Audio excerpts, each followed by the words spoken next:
We're about to get started. Are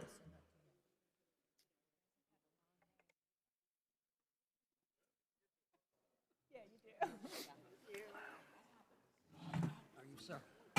Hi, good to see you.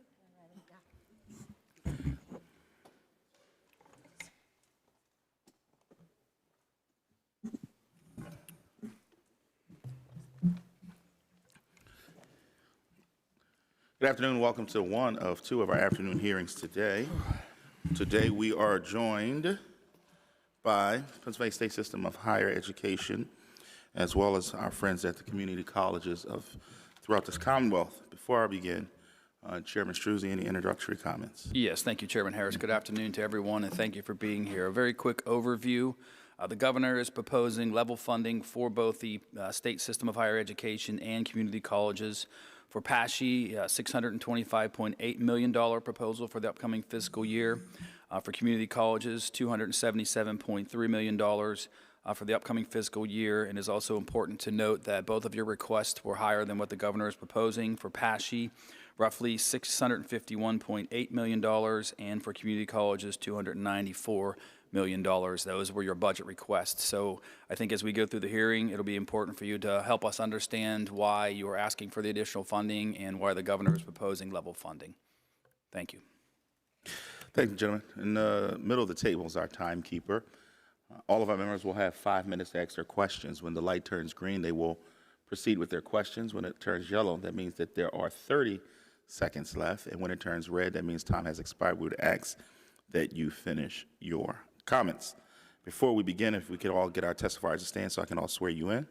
So I can swear you all in. Do you solemnly swear that the testimony you're about to give is the truth, the whole truth, so help you God? Yes. Thank you. You may be seated. I see that we have very distinguished guests. Listen, I have no problem with the president of Slippery Rock being here. We appreciate your presence. I do want to make mention, though, that the state Senate got the president of Millersville University during their budget hearing. Now, I won't ask questions on how or why that happened. I just want to be very clear that Millersville is the Harvard of the state system. There are at least, as I look, there are at least 2 Millersville grads right here on this committee.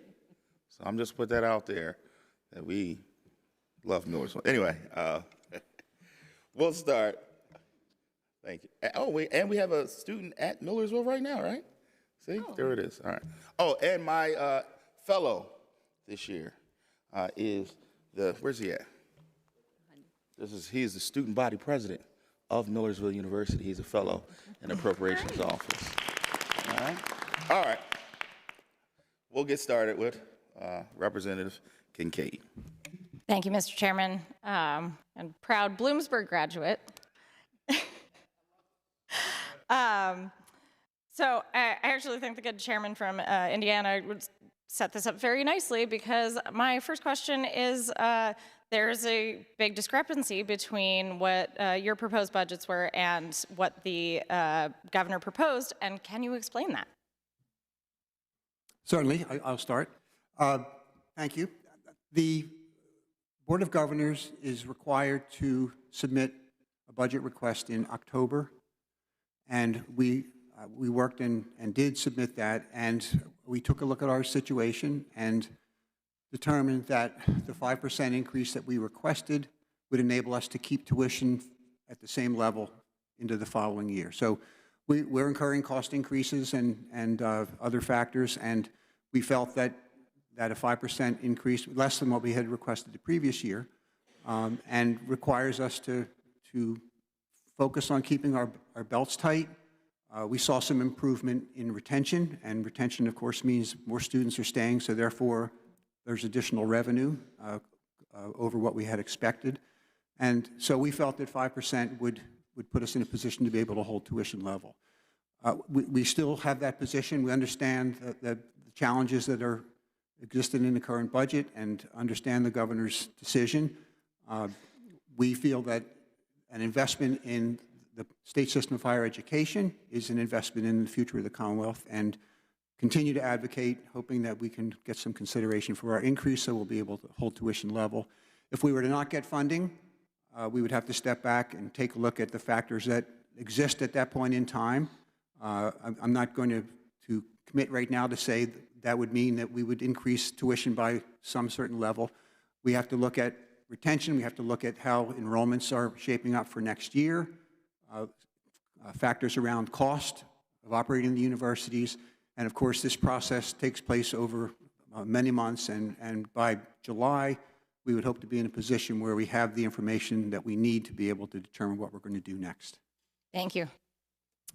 For the community colleges, while, again, I'll reiterate my colleagues' comments about we appreciate any consideration of funding and understand the state's budget, we did advocate for this 6% increase because we looked at our budgets as the 15 community colleges, the revenue and expenses, and the gap that would be in place if we did not have additional funding. And since a third of our funding is expected to come from the state, we divided actually that by 3. So this is just the state's portion of that gap between revenue and expenses.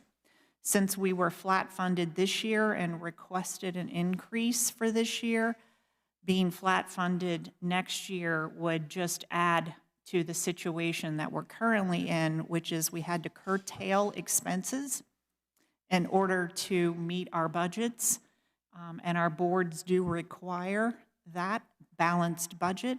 So if this goes into a second year, there will have to be more cuts to expenses, and we do not want to impact student success or access. Thank you. Chancellor, as we're talking about retention, I think one of the things that we need to talk about is student safety, and more so about Good Samaritans on campus who try to act in the best interests of other students who may be experiencing medical emergencies. At Bloomsburg, there were 2 students who were charged after acting as Good Samaritans. They had not been drinking. They were not involved with the incident that led to this individual's alcohol poisoning, and yet they were the only people charged. I know that PASSHE has a policy protecting Good Samaritans. So my question is twofold. One, are you amending that policy in any way to make sure that you're protecting students who act in good faith to help others? And what consequences are in place for campus police who don't adhere to those policies?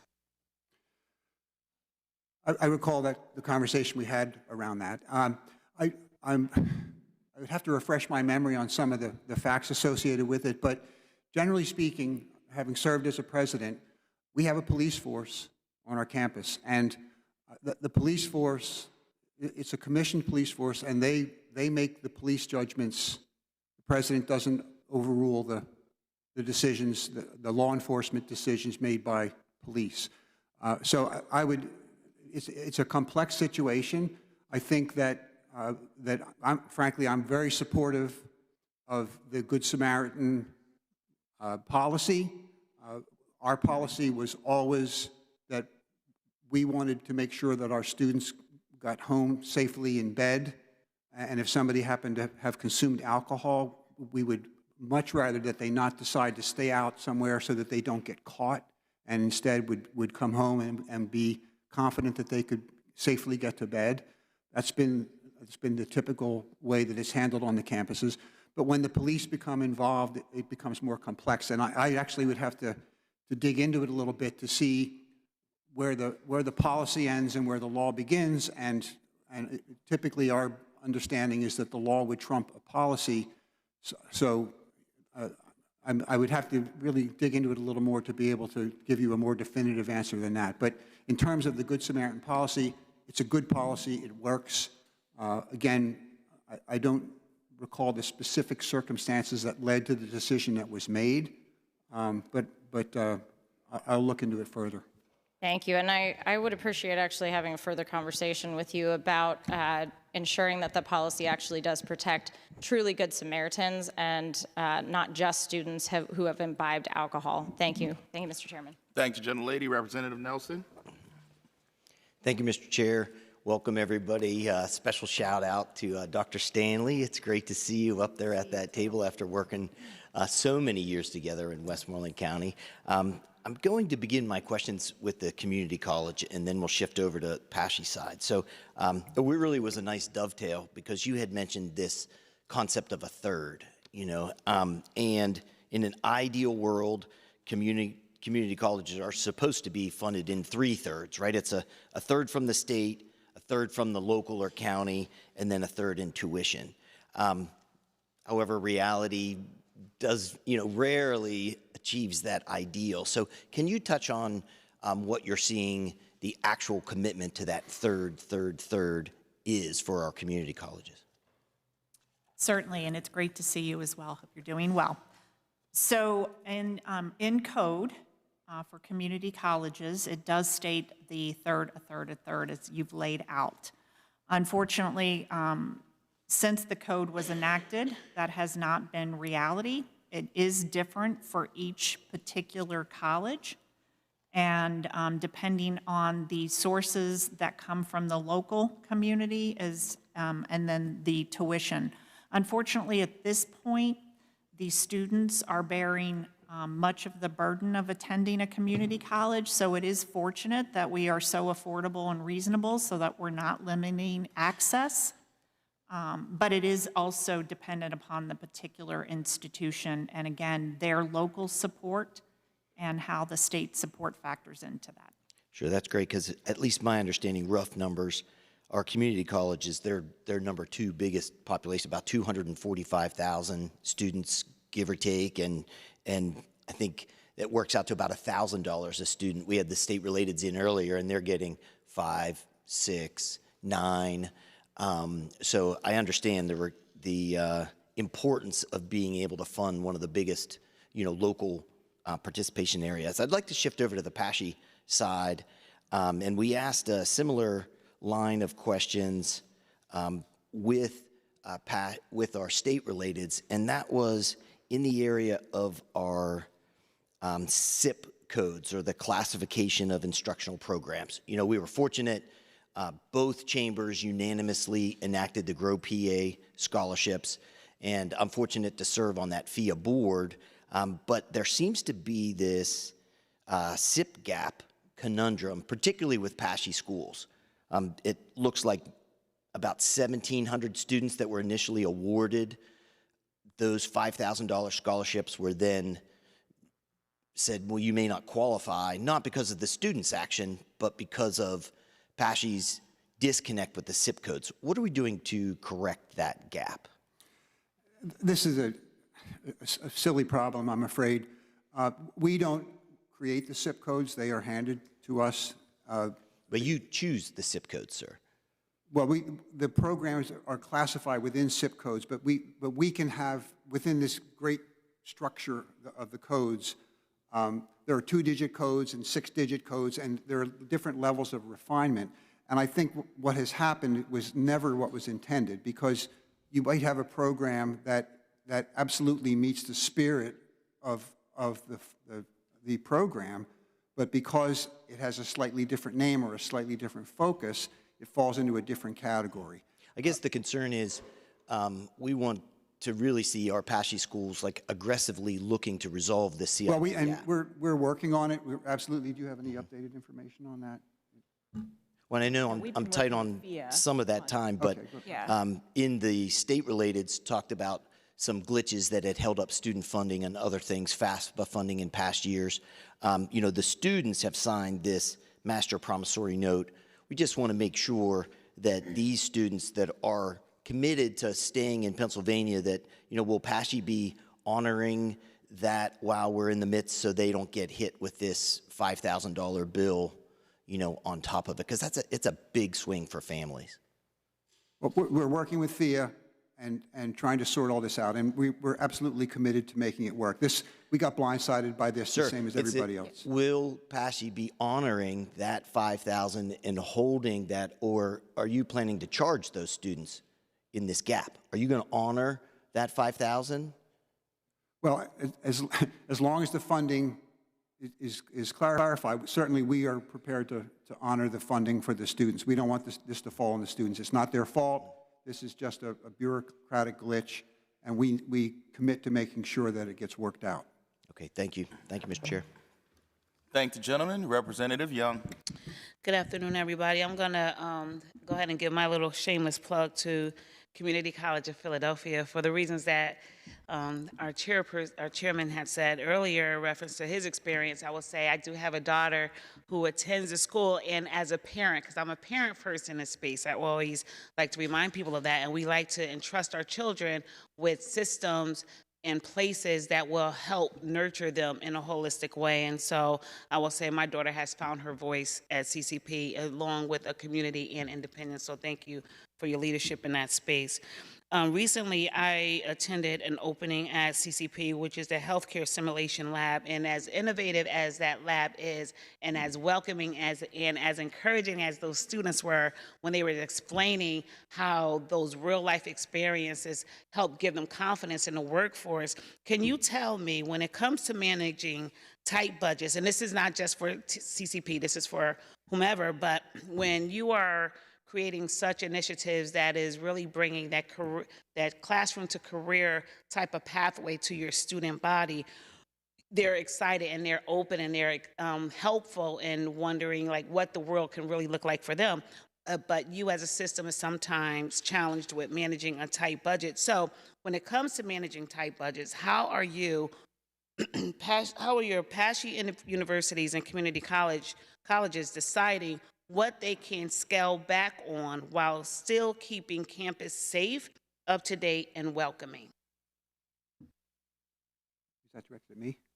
I think it was directed at. It could be for anybody, but clearly CCP can answer as well. Certainly. So there is a prioritization around health and safety always at the top of the list. And so when we're budgeting, those are always put into the budget. Now, those costs do continue to increase, as well as the support services needed and wanted for student success. So to your point, other things do have to go away. And certainly, Dr. Marshall made a very, very wise decision to use other funds for her new building and programs. And so whenever possible, the presidents also seek other sources of revenue. So whether that be Perkins or other grants, federal grants, state grants, to try to ensure that we not only have health and safety and student support services, but that we can be innovative and meet the demands of the workforce and continue to be the multiplier for our communities and what they need.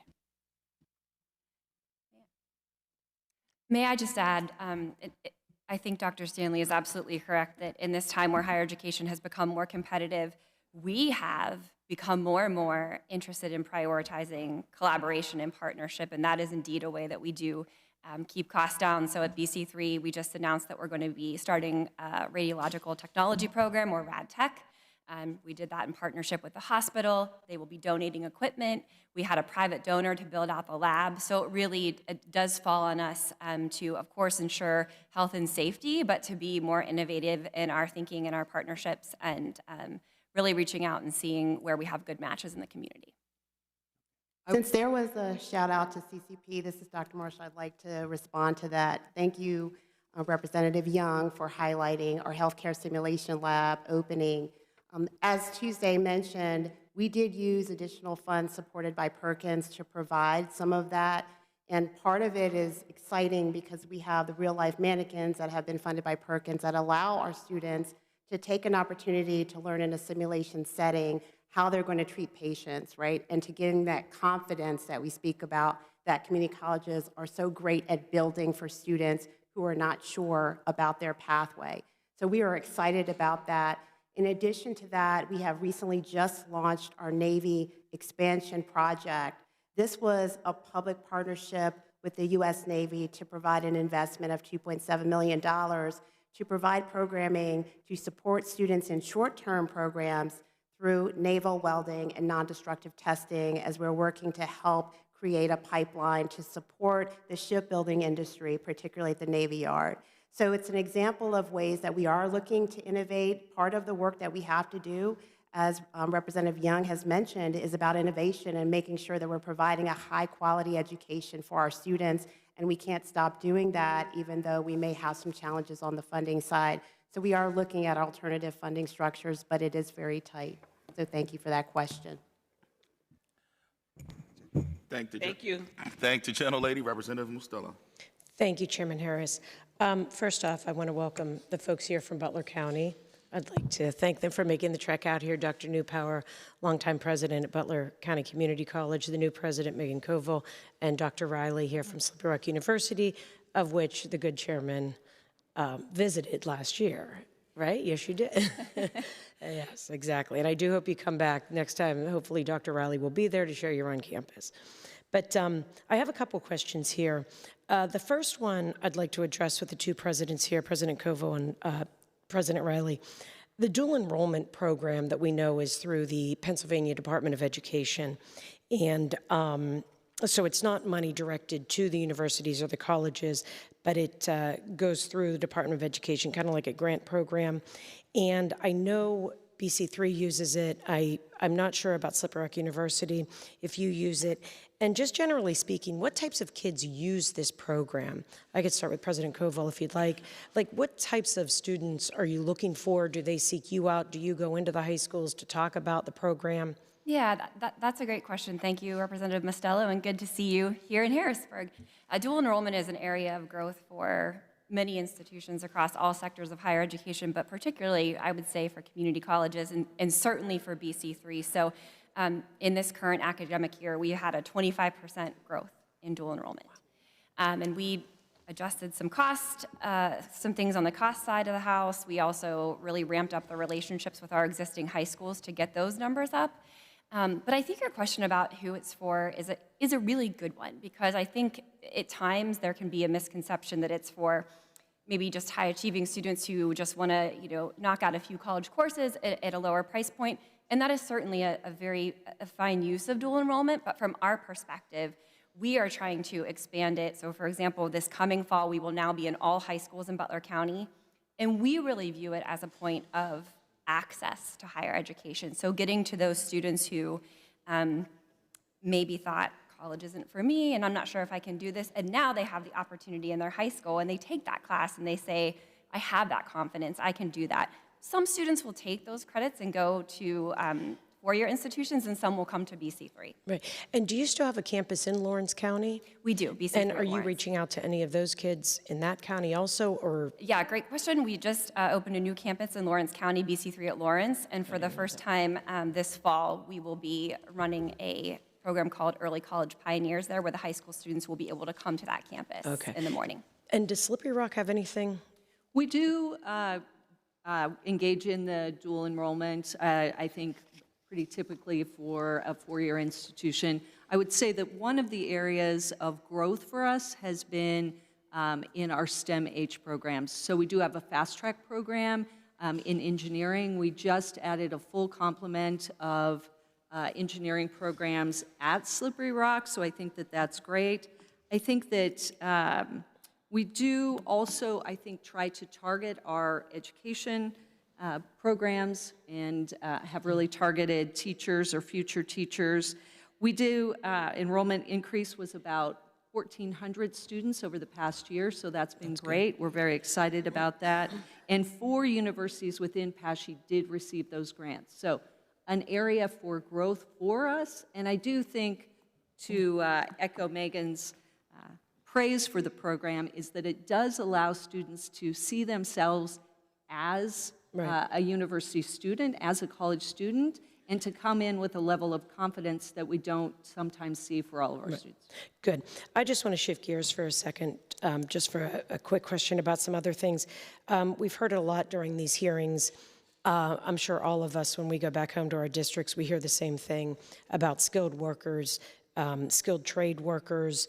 What are each of your colleges doing to promote any sort of work with students, maybe not the traditional students, the non-traditional students, to get them involved in the skilled trades? Because that's all we're talking about here with data centers, growth, opportunity, all that. But I know that colleges, universities, community colleges have a lot more leeway on what you can do. Is there anything that maybe sets you above and beyond some of the other schools in both community colleges and PASSHE? Sure. So let me talk about a program that we're very excited about, which is a partnership with the Carpenters Union. So what we did, and Representative Mostello, thank you for your support of this program, but what we're doing at Slippery Rock University is actually recognizing the training and education that our students get through the Carpenters Union. That is then translated into actual credit-bearing activity within Slippery Rock University. So the Carpenters, people that are in the Carpenters Union are actually allowed to get a degree. Let me just say one more quick thing, because it's such an exciting thing. I see the red light. No, I'm going to ask the chairman if I can have 30 seconds, because I haven't asked for it this week yet, so. Okay. I haven't asked this week. What's great about this program is that it's oftentimes we send people back to the community college partner to get their associate's degree.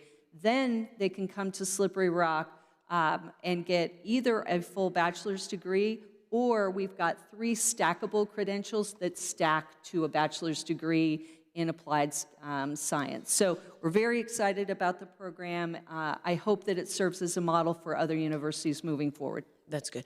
Mr. Chairman, can the president, should you have a long way? Okay. President Kova, I didn't even.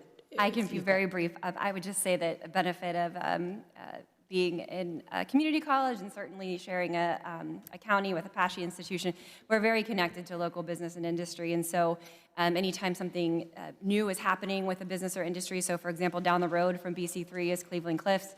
They just got some new machinery and some new heating and cooling equipment in, and so we were able to set up a program for them to train their employees on the usage of that new equipment. Now that might be pretty short term while they're getting used to it, but we can keep abreast of what's going on and make those changes quickly. That's good. Thank you. Thank you so much, Mr. Chairman. That was more like a minute, but all right.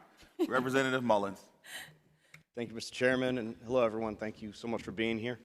Dean Fiorentino, Dr. Fiorentino, Chancellor Fiorentino, I'm very proud to know you and to recite all those titles. So it's good to see you. We hail from, our paths first crossed at Westchester University way back now, but it's good to see you in this setting now. Likewise. Wanted to talk about online education and enrollment. We've seen a significant growth in students enrolling in online programs offered by institutions like Western Governors University and Southern New Hampshire University, and approximately 45% of students enrolled in fully online programs attend institutions outside of the state.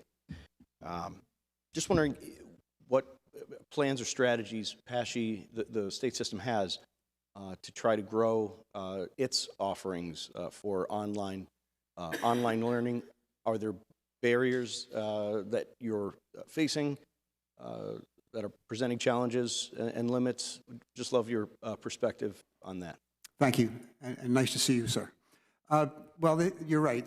We can't ignore the market, the online market for undergraduate online programs. It's huge and getting bigger. They're very aggressive advertisers. Certainly, our longtime traditional bread and butter has been 18 to 22-year-old students who come to the campus, and that has been a declining population, as is well known, and we are working very aggressively. Actually, it was kicked off in a big way during the pandemic, of course, because we had to shift everything, and we learned a lot during that time about online programs, and learned that we could deliver it, we could deliver them effectively. We have a longer history of offering graduate programs, but we are seeing interest from our traditional age students in taking some online classes. One of the big potential growth areas for us is the non-traditional student population, people who maybe took some credits and stopped out. They want to come back and complete a degree, and that's much more likely to be an online population. And we have campuses, we're expanding the footprint aggressively as we go. We need to move into this market more vigorously because a lot of the market has moved in that direction. And it's an ongoing effort. We're involved in doing program sharing amongst our universities so that we can aggregate and build to have these kinds of program offerings more efficiently. But it's a major area of focus for us. Very good. I appreciate it. And you actually preempted my second line of questioning about online learning in this space for non-traditional students. So I appreciate your future seeing. Thanks so much, guys. Thank the gentleman. Representative Rigby. Thank you, Chairman. The community colleges are requesting $10 million in new funding for first responder training. Can you give us some specific details about why you need this funding and what it would fund? Certainly. So the community colleges that offer first responder training, all of them do that at a loss. We do it as a community service because our communities need first responders and they need them to be current and relevant in the field. Again, health and safety being that top priority and serving our community needs. However, these are very expensive programs. In particular, if you look at fire and you have active burns and burned buildings, the maintenance on the equipment and alone is very high. So this funding would help to offset the colleges supplementing those training programs, and so that we can continue to expand and be able to meet the community needs for trained first responders.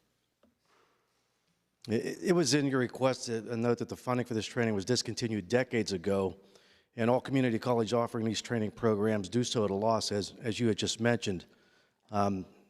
Representative Mastella shared with me some information about BC3, which I thought was rather impressive. Being a first responder myself, 35 of 67 counties are served. You're working with firefighters. You also offer to 110 Pennsylvania State Fire Academy accredited programs, over 300 customized. So it's very important, and we know as we sit here as a legislator and deal with the decline in first responders, is the $10 million enough to get you going to where we need to be? I guess having nothing, this is certainly a push in the right direction, correct? Absolutely, it would be very, very helpful. Just to put an example to what the community colleges do, we are a regional training center at BC3 for firefighters, and as you mentioned, serve 35 out of the 67 counties. And I'll share with you, every year we have a loss on our public safety program about $500,000. But it is so critical to our mission. It's not something that we want to stop doing. I mean, we are all looking at all the different areas of our institutions and where we can be more efficient and more resourceful. But this is such a service to our community, and we want to be able to continue to do it well, and also to do it at a reasonable cost for those that we are serving. So that money would be tremendously helpful to BC3 and many other institutions across the state. Yeah, I know in my district we were fortunate to be able to move our police academy into the community college now, so the students going through there are also coming out with a degree. So I think it's a great program, and I fully support it. Thank you. Thank you. Thank the gentleman. Representative Curry. Thank you, Chairman. Hello, everyone. I have a couple of questions, but first I just want to say how excited we are that the Delaware County Community College has its new workforce campus in the Southeast campus, which borders my district and Representative Boyd. We're over the moon that they're close to us now, instead of our students having to travel all the way out several miles, especially for those who don't have as much access to transportation. So really excited about that. One of the things that I wanted to kind of ask around the partnerships with the community colleges and the PASSHE is, when our students leave community colleges, right? Typically, they're not in housing situations that are on campus. But what we're finding in our universities, and we've had these conversations before, are students that are experiencing food insecurity, food insecurities and clothing insecurities and all the insecurities that you could think about, those who have children who are trying to navigate their education and childcare. What's the community college link to then going into the transfer of a full-time university? What does that look like with those programs? Go ahead, and then I'll jump in and just speak about a few opportunities. So your question resonates very well with me. As the Community College of Philadelphia, we have about 75% of our students who have some type of insecurity, food insecurity, housing insecurity, and that's typical for us. Additionally, 25% of our students are student parents. So part of what we do What's the percentage? I'm sorry. About 25% of our students are student parents as well, and we have instituted a lot of supports for that, but particularly as your question relates to how do we support students once they transfer, we are working very closely with several four-year institutions. Our top transfer institution is Temple. Part of that partnership is thinking about how to provide the wraparound support services in addition to basic needs supports that we're able to provide through our Octavius Cattle Scholarship to students once they transfer to the four-year. So we've had very targeted conversations there around that, and a great example of a partnership that we have with the PASSHE institution is our new Cheney at CCP program, which we just launched. That will allow us to provide some of the additional scholarship, last dollar scholarship supports, as well as holistic wraparound student supports and basic needs for students that would be transferring to Cheney University, but they're taking courses on our campus, so that eliminates the transportation issue. But it was really modeled after how do we continue to support our students who may need those same types of supports once they get to the four-year. So we're excited about that launching of that program. Megan and I are looking at each other because we have a great program. Obviously, being in the same county, we have a great relationship. We just recently went through a training with Ask You, an 18-month training on how to smooth the translation of moving from a community college to a four-year institution. We also were partnered with CCBC in that activity. We have wraparound services. We just received a great $60,000 grant for our food bank. We have a kind closet. But one of the things that we learned from listening to our students was we do a great job of making sure that their credits transfer. 99% of the credits that come from community college at Slippery Rock are directly applied to their transcripts, so there's no delay in that kind of a thing. But what we found is we listened to one of a great student, and he said to us, I love Slippery Rock, I loved CCBC, but I haven't found my weekend friends. And so that really hit the both of us, and we said, what are we going to do differently? So our intention is now not just around the mechanics of making sure that there are no barriers to transferring from any community college to Slippery Rock, but in particular Butler Community College.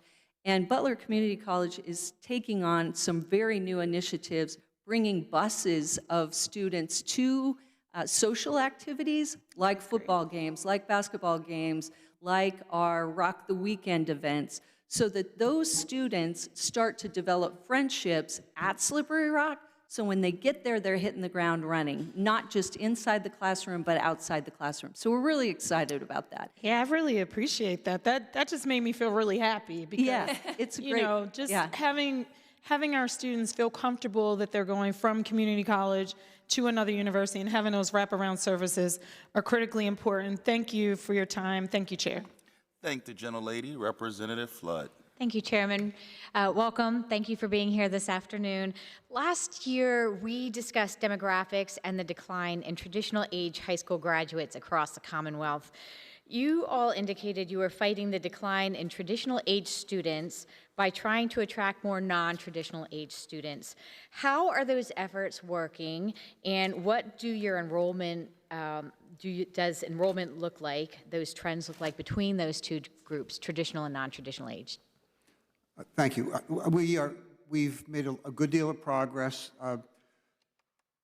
At some point, I read an article about a company that specializes in this area that had worked in New Jersey and had been very successful at attracting thousands and thousands of non-traditional students back to the New Jersey public universities. We engaged with that company, and they have contracts with about half of our universities now, and they specialize in students who are called stop-outs. They took some credits with us, with one of our schools, never finished their degree, went and got a job, started their lives, and perhaps they get to a point at which they think, oh, I really could benefit from some more education. So we know who these people are. They've taken courses with us, so we're sharing that information with the company. They're engaging people, identifying them, determining if they're interested in coming back, and then facilitating the process for them to come back.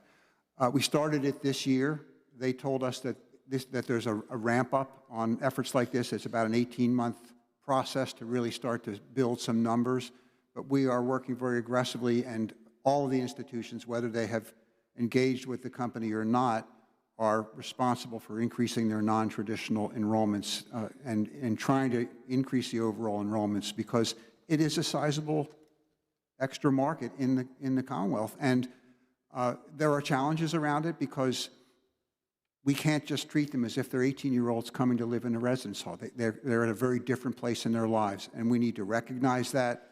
We need to be prepared to accept them where they are, give them the support that they need, make sure that the classes are available when they need them, online classes, evening classes, weekend classes. All these kinds of factors are being taken into account. So that is a work in progress.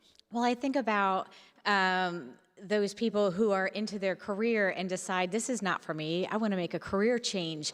And how do you grab those people, or how do you market it so they feel they're welcome to come back and, hey, there's opportunities for me and you can do this?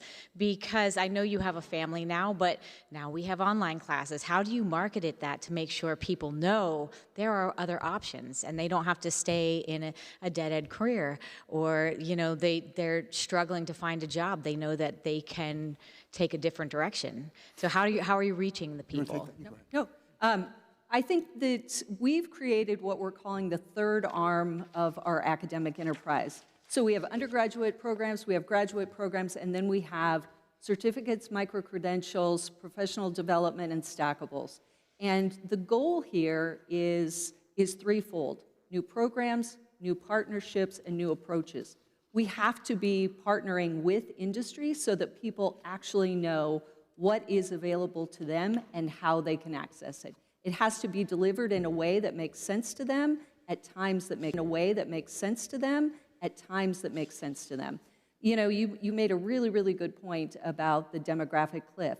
But what we haven't heard is that people will stop learning. We're quite the contrary. People's jobs will not be more static. In fact, they will be much more fluid in the future. And so we have to be nimble, we have to be reactive to the market, and being in the community with our industry partners is one way that we're really working to make sure that those things are both available to them and that they're aware of them. Well, and I'm glad that you said that, because I work closely with Northampton Community College. Shout out to Dr. Dave Ruth. But that's a conversation that we have all the time about reaching out into the communities, partnering with the different industries and jobs or businesses to be able to continue training for people and let them know what's available to them. And they do a great job in connecting with workers and helping to train them in real time, which actually leads me into another question, in that the community colleges are requesting $15 million in additional funding for non-credit workforce development. Could you provide some details on how you would use this funding and what kind of programs it would support? Because really the community colleges, as well as our other colleges, play a vital part in being partners in our community, but all of the training is important. So could you please provide some information on that? Certainly. So we have formed a technology and trades consortium that we will replicate across the state as the workforce needs arise. And so specifically around the $15 million, it is called PA Works. And we are looking to have micro-credentials. So I'll just say they're already in place. So this is funding to expand programs. We have over 63 years with the formation of HAC as our first community college, celebrating their 63rd year. These two institutions are celebrating their 60th anniversary. And so within those 63 years, we've been in this business. We've been in workforce development that entire time. So it would be a pre-apprenticeship academy, micro-credential academy, and a career and technology academy, and I can certainly provide more details on that. But this is just to amplify those efforts across the state for all 15 community colleges. Well, I really do appreciate your work, and the partnerships in the community are really vital, especially at a time when inflation is high and affordability is tough. So thank you so much. Thank the gentlelady, Representative Malagari. Thank you, Mr. Chairman, and thank you all for being with us today. Really appreciate your work, and to your staffs as well in preparing for today. So I'm in Montgomery County. I have a district very close to Montgomery County Community College, not so far away. And I wanted to highlight a couple things that have been happening in our region in the very recent past, actually. So we've seen two major announcements from employers that have been major pharmaceutical companies, one being Eli Lilly and another one Johnson & Johnson, J&J. And the governor has also committed funds to creating a workforce pathway. How central are community colleges to expanding biotech and life sciences workforce pathways, and how can the legislature support that work? Thank you for that question and for your appreciation of that industry. So yes, those are examples of very successful recent endeavors by the state to attract the expansion of pharmaceutical companies. And so primarily Lehigh and Montgomery County Community College are involved in those efforts just because those two companies, J&J and Eli Lilly, are in their service areas. So they were called upon at the very beginning when the state started having conversations with them about what community colleges could provide in workforce training. And so the community colleges were part of the team that helped those companies decide Pennsylvania was the right fit for them. And so they are currently developing curriculum and programs that specifically meet the needs of those two companies. And the great thing about the community colleges is that if those institutions would need some assistance, the other colleges stand ready and able to also develop programs to meet those workforce needs and to help recruit and retain students. So we would ask that the legislature look at our request for workforce funding, because that ties directly into our ability to be able to react to those needs and help Pennsylvanians get these high-wage, life-changing jobs. I appreciate that. I was going to ask if you could just expand a little bit further on how the community colleges are meeting those needs in the in-demand and the high-need fields as well. So in particular, Lehigh Carbon is developing programs specifically for Eli Lilly in biochem, biomedical fields. So there's also space for our universities in that as well. So that will develop a career pathway. And Montgomery also already has some of those programs, so they will be tailoring them specifically for J&J's needs. But that's the case no matter what. We also have AWS coming in on both the east and the middle and the west. And so we've been working with them for about a year to develop programs to specifically meet the workforce needs that they have.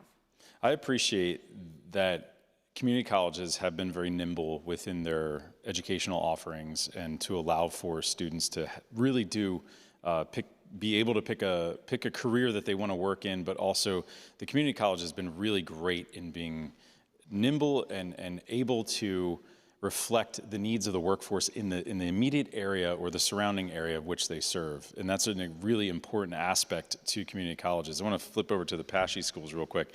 So can you describe also similarly what you're doing to try and have the career and the educational offerings in order to be in demand for students that are looking for in-demand fields, and what's happening in the current workforce, and how you're preparing your student body for that? Absolutely, thank you. Well, we're very focused on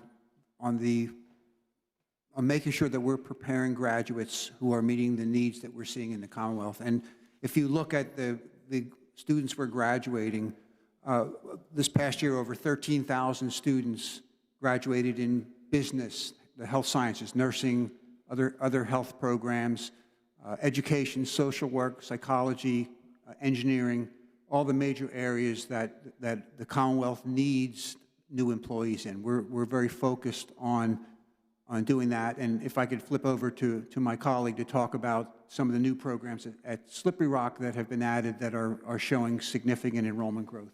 Sure. To your point about being nimble and moving quickly, we are trying to move at the pace of industry rather than at the pace of the historic higher ed. So we added 3 new programs last year. We added construction management, we added electrical engineering, which filled out our entire engineering suite, and then we added another pathway for nursing. When we look at those 3 programs alone, the applications are almost 400 in just those programs alone. Had we not added those, and we're up in both deposits and all of those kinds of things, but had we not added those and added them quickly, we actually would be down in deposits in more traditional programs. So to your point, we have to be nimble, we have to be quick, and we have to make sure that we are offering the programs a contemporary array for workforce development. Thank you. I appreciate that. Thank you for your commitment to the Commonwealth and making sure that we're training our future workforce. And he's about to throw a flag on me. Thank you, Mr. Chairman. Thank the gentleman. Representative Krupa. Thank you, Mr. Chair. This is the 4th budget year since the formal integration of 6 universities into Penn West and the Commonwealth universities. Is the integration of the universities still an ongoing process, or should we consider it complete? Well, thank you. It's probably always going to be an ongoing process. Higher ed at this point, across the board, is at a major inflection point. We have so many different things happening right now within higher education. We've talked already a little bit about demographics.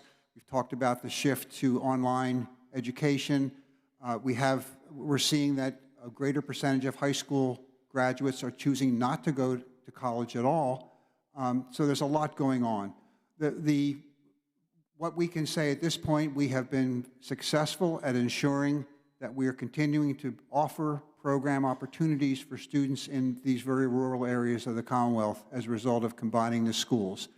The work continues in terms of making sure that we're streamlining. We've continued to face challenges in terms of enrollments as we've gone forward. The schools have done a great job realigning their administrations to be more efficient. We're looking at the program arrays, making sure that the things that we're offering are meeting the needs of the Commonwealth and focused on the demand that we're seeing from the students. So we're seeing a lot of success as a result of the integrations, but I would not say that it's complete and we're operating just business as usual. We're continuing to work on improving things, identifying new opportunities to make improvements and continuing to move forward. So I'm from one of those rural areas. I represent the 51st House District that's southern Fayette County, and unfortunately it looks like our Fayette Penn State branch campus will be completely closed, or at least it's trending that way. So maybe you'll see an influx in your students as a result of that. But with specifically to the integration plan laid out, there were specific milestones and key financial projections. Have the universities met those milestones, and are the financial projections still accurate? So if you look at the board-approved plan, on the savings side, it was a conservative estimate. We looked solely at non-faculty personnel savings. They've actually exceeded the savings from the time of board approval. till now because they've been making continuous adjustments. As the Chancellor mentioned, enrollment has declined, and so they've been making those adjustments. From a milestone perspective, this would be in accordance with the board-approved plan, the last year of that plan. The enrollment side, if you go back to those projections, was off, and so that's why their expenditure adjustments have been greater than what was originally projected. There were concerns with a structural deficit at Penn West. What's been done to tackle this problem, and is it improving? Do you have a time frame on when it will be eliminated? For Penn West, from a debt perspective, thank you to the General Assembly for the funds for defeasement. So we were able to defease about $65 million of their system-issued bonds, which helped address a piece of that structural deficit. That took down their annual debt service by about $8 million. It was around $30 million. They had the largest debt going into the integrations. So I think they are continuing to address it. Penn West, in the plans that we presented or that we receive, have about a 2-year plan to address that structural deficit, and Commonwealth is working through theirs as well. Okay. Have there been any unexpected issues or challenges that you guys have seen through the integrations? Yes. Yeah, this was uncharted territory to a great extent. We made assumptions. We made assumptions around how much we thought we could save in terms of administrative overhead. We're going through a careful analysis of that now, and unfortunately, I think some of the projections were overestimates of what the potential savings were, so we're making adjustments to that. But we're learning as we go, and we're adjusting to the new information as we get it. Right now, we're working on the allocation formula that we utilize to distribute the money that we receive in state appropriation. And in the last round of that appropriation formula, we had built in assumptions related to the potential savings. And so we're taking a hard look at how that worked out and whether we need to make some adjustments in terms of where the money goes based on what the opportunities are for savings going forward. Looks like I'm out of time. Thank you so much for being here. Thank the gentlelady, Representative Fleming. Good afternoon, everyone. I want to thank you all for what you do. As the chairman alluded to earlier, I'm a proud Millersville graduate, but I did attend Harrisburg Area Community College for 1 year before going on to Millersville. So I was a transfer student, and it worked out well, and very fortunate for the path that was provided to me by virtue of being able to afford community college and then afford my education at Millersville University. We talked to the state relateds about this a little bit earlier today, and I want to get your thoughts both on the community college side and on the PASSHE side about deferred maintenance and how, deferred maintenance for, building upgrades and things like that, how that factors in. Do you, I guess I'll start with the PASSHE side first, is that sort of up to each individual university and their boards of trustees to kind of figure out what's on the priority list in terms of, when buildings get built, when upgrades are made, et cetera? Yeah, those are local decisions, and unfortunately, in a world of stressful budgets, the word deferred is is the action word there. Oftentimes, if we have to cut costs, then we're going to try to squeeze one more year out of that roof or another year out of that boiler, whatever. And it's at this point, it's really at a crisis level. Across the system, we have huge amounts of deferred maintenance. Let me defer to my colleague. She can speak specifically about the circumstances at her university because it's typical of the situation across the system. So Slippery Rock right now has about $180 million of deferred maintenance that has not been met. We have about 35% of our E&G buildings are over 50 years old. So yes, last year we had to invest several $1 million worth of heat pumps and those kinds of things because we had situations where Several of them are breaking all at once. It's not the same as having your own furnace break when I've got, hundreds, thousands of students without heat. That has to be addressed right then, and that becomes a priority. I do want to put a couple of other things on people's radars. Number one, it's not just a roof or something like that. We are actually, by kicking the can down the road for deferred maintenance, also limiting the educational experience of our students. Some of the facilities that we have no longer are up to date, much less cutting edge, and that's not part of our mission. We are supposed to be a low-cost option, but we are supposed to be providing an excellent education. The other thing I would say is that cyber is the #1 risk for any higher education institution, whether that be a PASSHE institution, a state-related, or a community college. So when we talk about deferred maintenance for infrastructure, we're also putting ourselves at great risk for cyber attacks. Can I just add real quickly, we only have 3 sources of funding for deferred maintenance. We get Key 93 funds, we have the university operating, and then we have started to begin to use some of the DGS capital funding, which is $70 million a year for all 10 universities, to do renovations, new construction, as well as now some of that larger deferred maintenance that's sitting on campuses. So the funding is limited for this. Situations very similar at community colleges, outdated infrastructure, trying to keep pace with that as it comes up each year. So there are individual deferred maintenance plans at each of the 15 community colleges that address their greatest needs. And for the community colleges, they're responsible for finding the other 50%. The state does not fully fund any capital requests that come into us. That's in code. And so that's also been a limiting factor as well. So even if you can apply and be fortunate enough to get any type of funds from the state, we have to find a local match. That's also been limiting, but perhaps the presidents could add context. We have several tiers of deferred maintenance projects that we have at Community College of Philadelphia. As we mentioned, celebrating 60 years. Some of our buildings are 60 years old. And so we were fortunate to be able to participate and have the advantage of those fundings from the state in terms of deferred maintenance project for this year. So we're excited about that $20 million project. But that is the tip of the iceberg. And as Dr. Stanley mentioned, we also have to find matches for those anytime we want to do that type of service to our buildings. So it is tight. Yeah, I'd love to see some sort of fund for K-12 education for maintenance, and maybe we could consider higher ed as well. So thank you. Thank you, Mr. Chairman. Thank the gentleman. Representative Alsumer.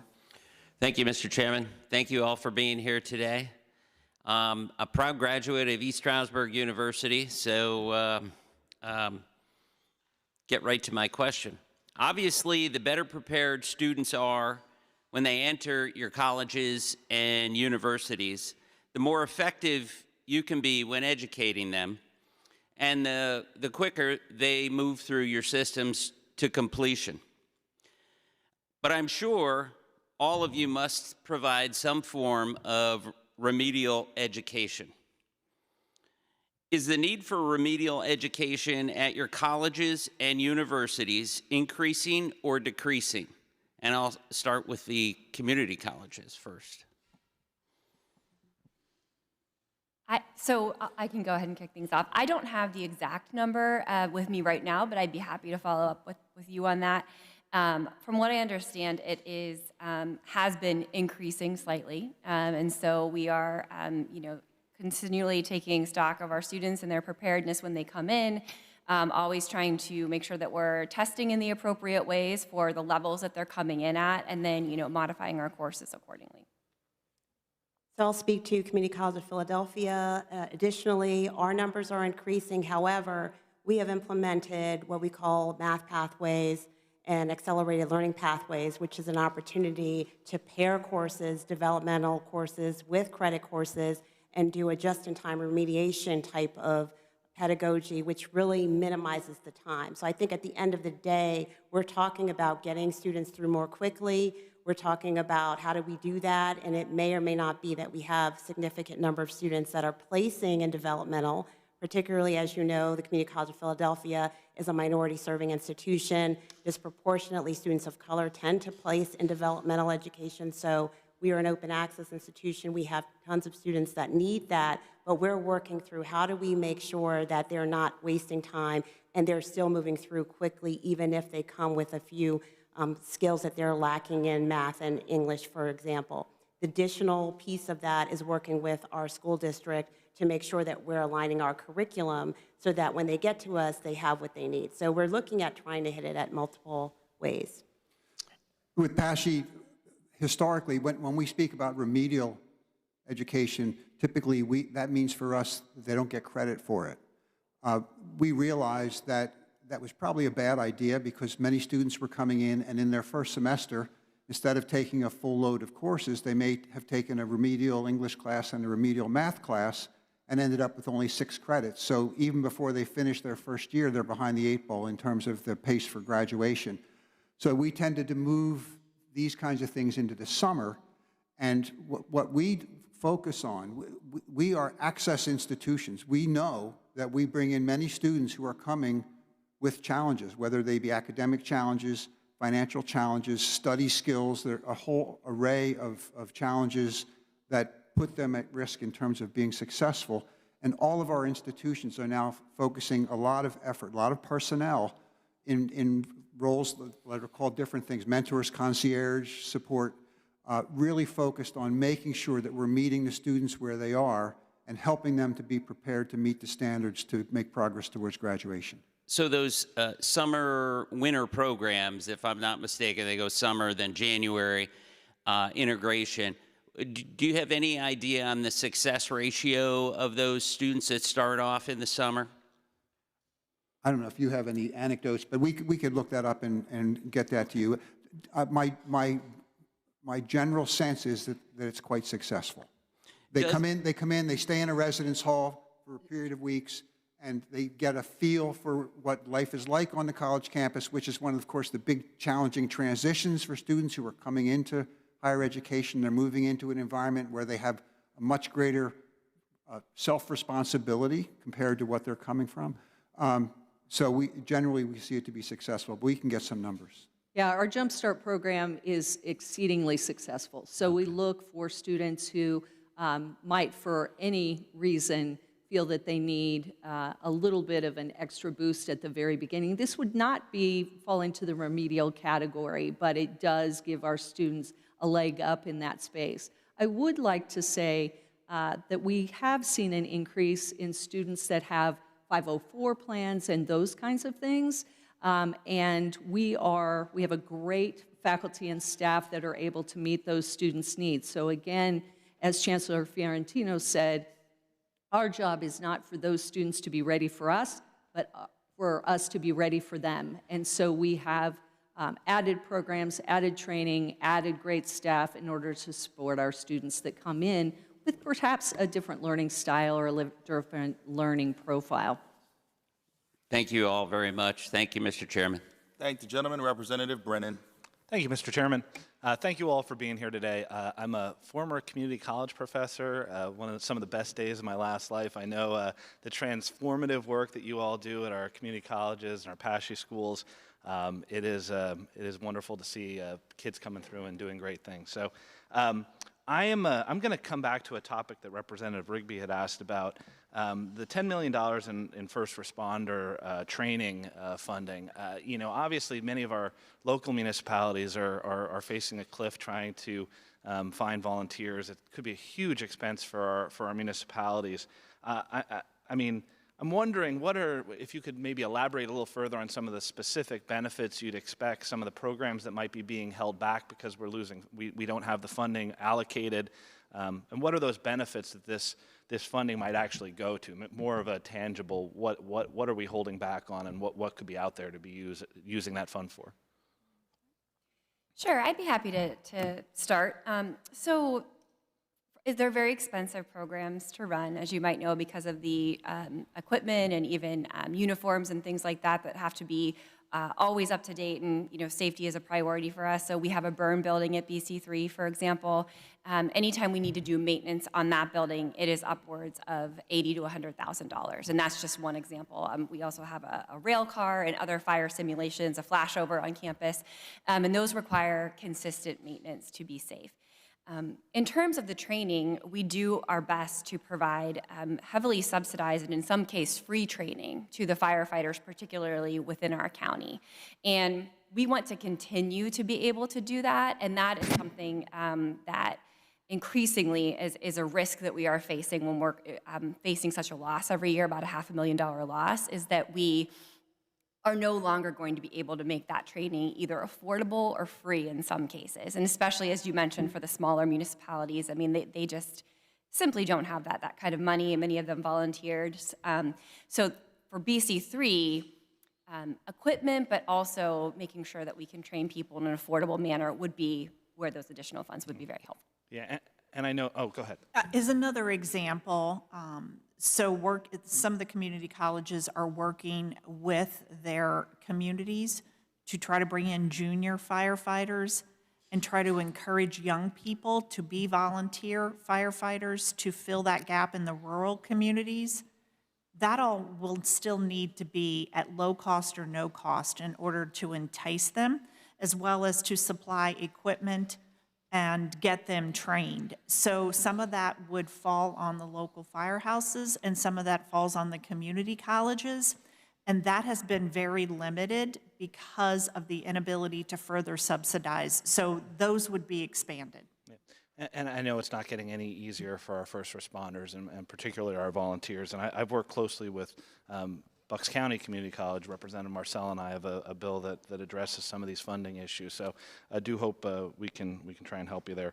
And I'd also like to follow up on a question from Representative Kincaid, who asked about how some of this 5% increase for the PASSHE schools might be used and what are the benefits. I just kind of want to look at another side of that. Is there schools or regions that are most in need, or that are most in need of that funding, or that would be hurt more by a failure to appropriate? We have 10 institutions, 14 campuses, all very different. And yes, the need is not evenly distributed across the campuses. We have an allocation formula that reflects a lot of those factors. We recognize, for example, that there are certain benefits associated with scale. If we have a larger campus, the average costs tend to be lower. We have some schools that have greater these sorts of remedial issues that we talked about that come into play. Some very small campuses, they have diseconomies of scale. They have certain overhead that they have to cover, regardless of how many students they have, and so we take into account in the funding the fact that everybody has to have an administration. Now, the consolidations that we talked about earlier was an attempt to aggregate some schools and eliminate some of that overhead so we could reduce some of those types of costs. But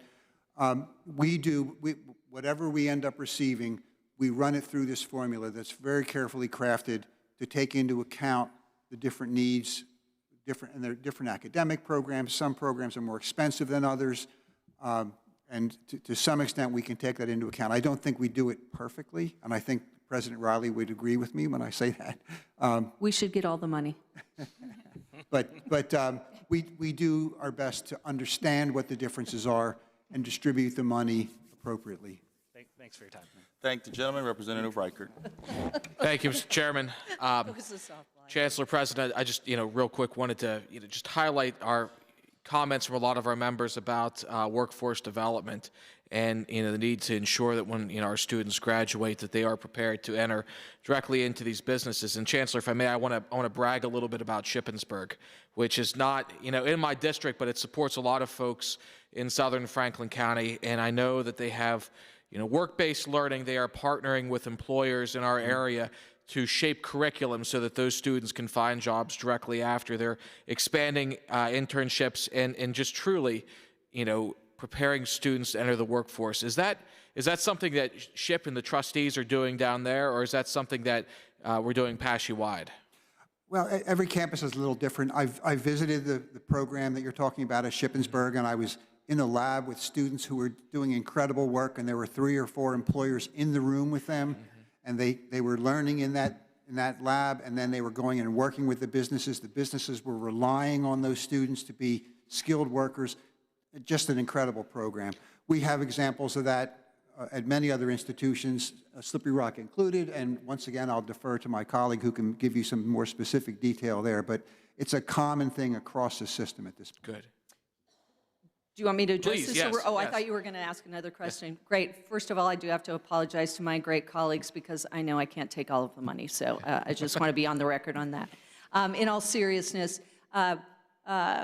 when we look at experiential learning opportunities, I think that across the system, people are doing amazing things. One of the things that we would like to highlight, and I think that this happens at Slippery Rock as well as across all of the PASSHE schools, is we have a lot of students, as we've talked about, who are Pell eligible, first generation, who are, this is an access institution. We don't want our students to have to make a choice between an experiential learning activity and a job. So we don't want practicas, internships, those kinds of things to be only activities of privilege. We want to make sure that we can break down a barrier that disallows people who don't have funds or have to work to not be able to access those kinds of activities. So we're very excited about what we're doing, and we're continually looking for ways to fund those kinds of activities, if that makes sense. Absolutely. No, and I guess that sort of leads into my final question is how can we better partner on these things? And, you know, it sounds like there's money requests, Well, but, you know, I think thinking about how do we help incent different corporations and industries to provide those kinds of internships, so something maybe similar to like an EITC, you know, kind of a credit where certainly we don't want to take anything away from our K-12 partners because what they're doing is amazing, but kind of a companion program that would incent corporations to provide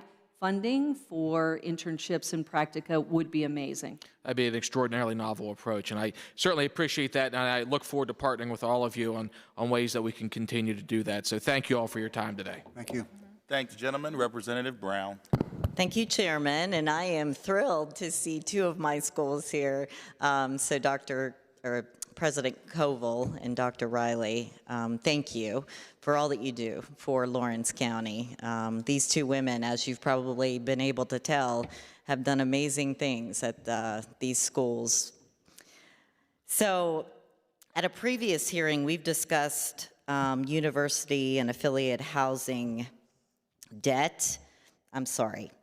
We actually, we did discuss that, but we also discussed underutilization of system facilities and that many campuses have housing or classrooms that are underutilized and the need to find creative ways to repurpose these so that they benefit all those involved.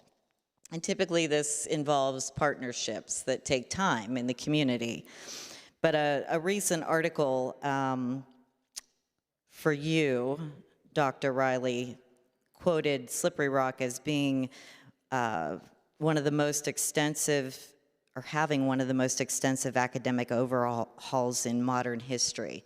So can you talk to how the partnerships that you've developed have helped you do this in your community? Sure, and thank you for that. We are not one of the organizations that has excess space or excess housing, so I do want to be very, very clear about that. We're actually a little bit on the other side, where we've got a good percentage of our first-year students in triple rooms rather than double rooms. But I think that our strategic plan was that we would be a first-choice organization for partnerships.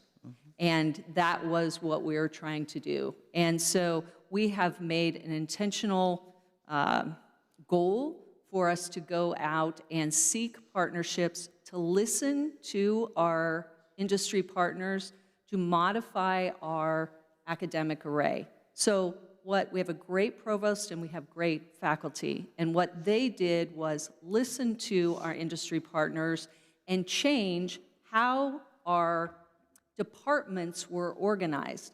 What this allowed us to do and what it allowed our faculty to do was teach more in an interdisciplinary way, which allowed for more effectiveness, more nimbleness, and more cost savings.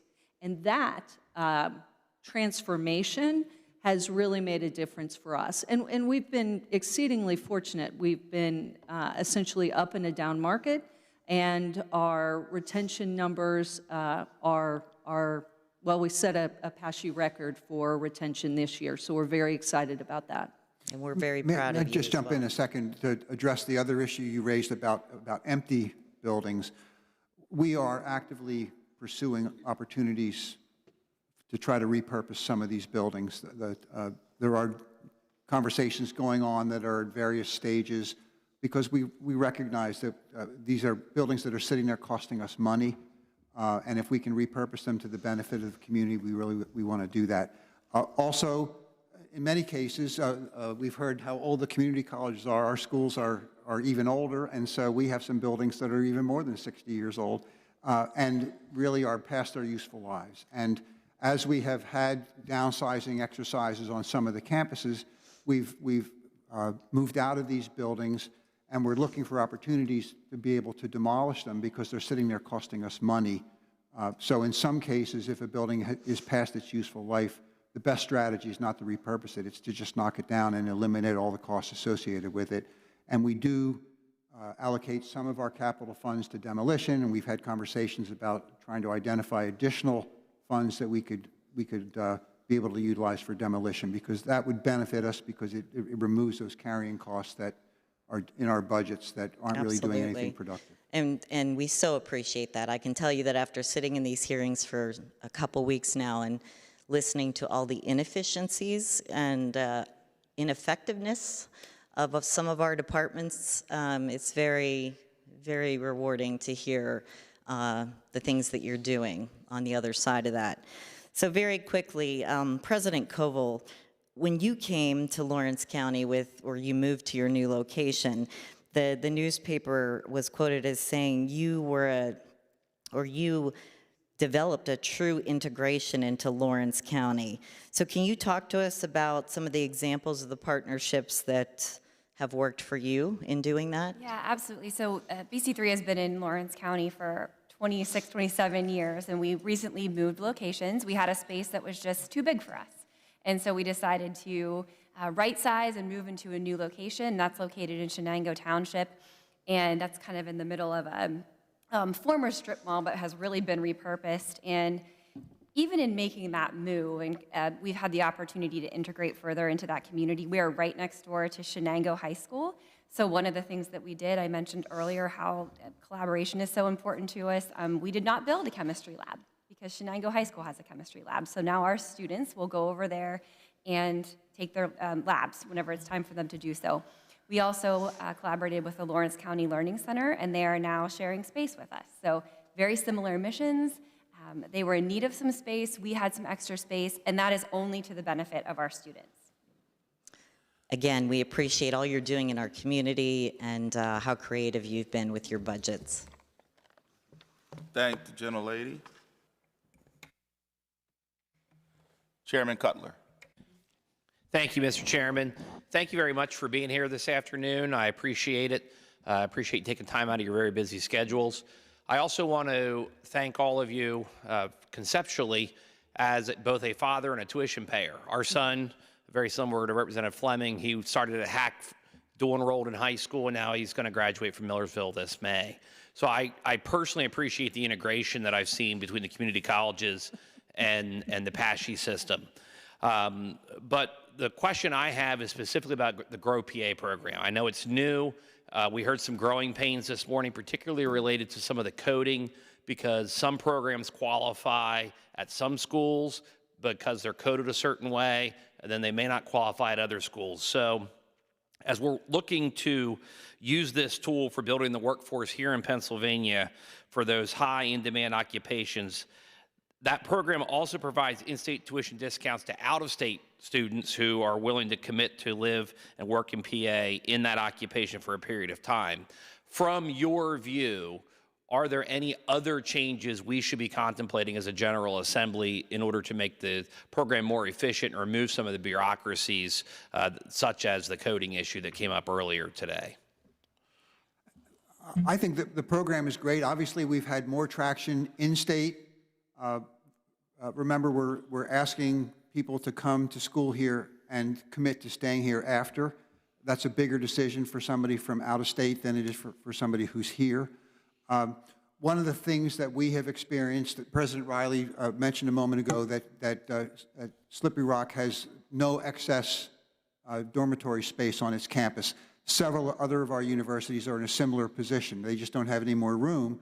And since students coming from out of state are typically not going to be commuter students, they're going to need housing. And these schools find themselves in a difficult position of having to actually back away from commitments to in-state students to make room for out-of-state students. And we don't believe that that's what the General Assembly intended for us to be doing. So there are certainly schools where we have the housing, we have the opportunities.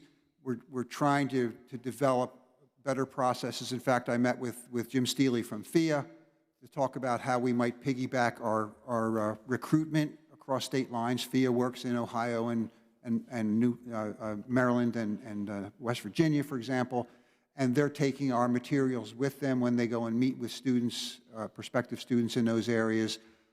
It's taking longer to ramp up the out-of-state program, but we are getting materials out there. We're communicating. Our schools do recruit aggressively in the states, the ring states around the Commonwealth, and hopefully we're going to see more traction as we move forward. But I think the program is very generous, provides a great opportunity. Again, not surprising that we're having more success with the in-state students. 80% of our graduates do tend to stay in the Commonwealth when they graduate and take their first job here. But hopefully we're going to see improvement in the out-of-state attractiveness too going forward. Thank you. Additionally, with that program, are there any concerns with maintaining that workload, if you will, of students as they progress through the 4 years, given some of the funding issues that some of my colleagues brought up earlier? In other words, what efforts can be made to ensure that once someone is enrolled in a program, that they continue to be so, and also stay in the correct career path to still qualify versus changing majors, which I know happens from time to time with students? How are your institutions handling that? Well, let me make a quick comment and then hand it to President Riley. All of our schools are committing significant resources to support financial aid beyond the traditional financial aid sources that we have. And maybe you could give a couple examples. Okay. Yeah. I mean, I think, first of all, I will echo Chancellor Fiorentino's comments about the program itself. So at Slippery Rock, we have 381 students who are currently in the Grow PA program at the tune of about $1.8 million. So it's a great program, and we continue to try to get more students. We got about 5,000 students we looked at right now that would be eligible for that. Our dedication to those high-need workforce development programs is why we have so many of those students that would be available to us. For us, I think we try to stack financial aid. And so we have a great staff that looks at each individual student and works with their family to say, oh, are you eligible for this? Are you eligible for this? Are you eligible for this? Are you eligible for this? We fill in a lot of that aid with our own institutional aid. We spend about $7 million on just out of our E&G budget in order to bridge some of those gaps. And then we're actively working to get philanthropy more involved. Although we are public institutions, some of what we're learning is that we need to act a little bit more like the privates and up our philanthropy game. Slippery Rock in particular is working very, very hard on that. In the past, we brought in about $2 million a year. We've got a big commitment to scholarships, and so we've brought in about $27 million over the past 2.5 years. So our commitment to funding our students, to making sure that they have, again, the highest quality education at the lowest possible cost, means not only accessing the funds that you provide, federal dollars, as well as our own dollars and philanthropic dollars. I appreciate that, and I know we're out of time. I'll simply close with, as you're looking at any issues that arise with this program going forward, please know that my door is always open as the education chair, and I'm happy to work with you to find any kind of resolution for that. Thank you. Thank you. Thank you, gentlemen. Chairman Struzzi. Thank you, Chairman Harris. Thank you, everyone, for staying with us this afternoon. Having studied myself personally at the community college level, at the PASSHE level, and at the state-related level, I can tell you from my experience, there isn't a difference in the quality of the education, but there's definitely a difference in the cost. So thank you for providing what is truly the definition of affordable quality education for Pennsylvania students.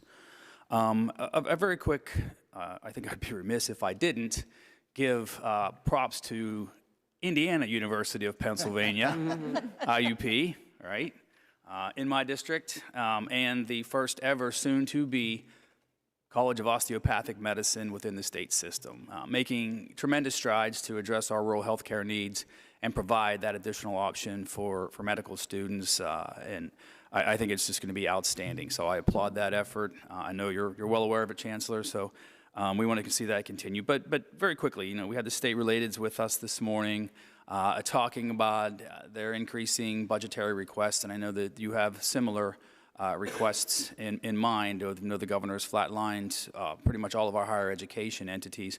Have your enrollments overall, understanding there are geographical discrepancies, have your enrollments increased? We had a sustained period of decline, and in the past 2 years, we've seen them level off and then tick up a little bit. Do you anticipate them increasing? It will be very interesting for us to see what happens in the coming year. It'll be nice to see it tick up again. We are now facing another anticipated decline in the high school graduating population that's expected to start this year and then continue in through the next decade. As I commented earlier, we do focus a lot of effort now on attracting the non-traditional type population. We're very focused on retaining students. We haven't really talked about retention here today, but retaining a student is very important because a student who doesn't retain is not going to graduate. Right. And if they retain, they continue to be paying customers, and that continues to generate revenue and enrollments for us. So all these kinds of things remain very important. What I'm hearing from the presidents is that the indications at this point are that we're seeing a modest uptick in applications and commitments from prospective students going forward. But at this point in the year, it's too soon to tell where we're going to land. Okay, and at the community college level?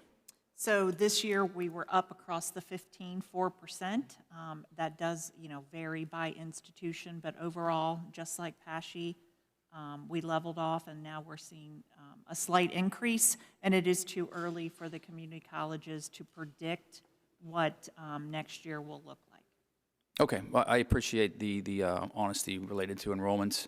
I think, again, it speaks to the need to right-size higher education overall and make sure that we're meeting the needs of our young people across the Commonwealth in all geographical areas. So, thank you. Thank the gentleman. Everybody looking at me. Do I have a question? No, I'm joking. The only question that I would have is for the president of CCP. Can you talk to us about where we are in the process with the new partnership with Cheney University? Yes, I'm very excited to be launching the Cheney at CCP program. As I mentioned earlier, it's an opportunity to have bachelor's degree pathways for our students at our campus, right? And so it eliminates the transportation issue that some of our students might have if they wanted to pursue an education at Cheney. We're focusing in on 4 pathways, but we are launching and starting with business and education.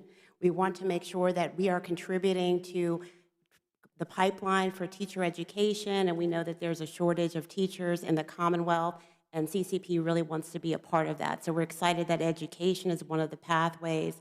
At the Community College of Philadelphia, we have over 400 education majors, and so we're primed and ready to do that. We're excited about our partnership, and we look forward to working with Cheney and creating additional opportunities as the program grows. So we're launching in the fall. Listen, I'm so very happy to hear about this partnership and have been involved in it. Quite honestly, I think it's a partnership that all of us should be looking at with regards to our state system schools and the community colleges that are nested in our footprint. I think it's an awesome opportunity when we talk about how we create a stronger relationship between community colleges and our state systems. Look, the bottom line is this General Assembly, this government is providing resources to both. And anything that we can do to cut costs for our students, in turn, makes the dollars and cents that we're providing go even further. So I welcome any more ingenuity and creativity that marries community colleges in our state system to the benefit of the end user, which are all of our students. And I thank you for what you do every single day on all of your individual campuses to continue to educate and push forward for the Commonwealth. At the end of the day, when we have shortages in different professions and things of that nature, it's both of these organizations, our community college institutions and our state system institutions, that fill the gap. So thank you for what you do every single day. And with that, that will end this hearing. We're going to take a 15-minute break, and we'll be back at 3:45 with the Pennsylvania State Police. Thank you.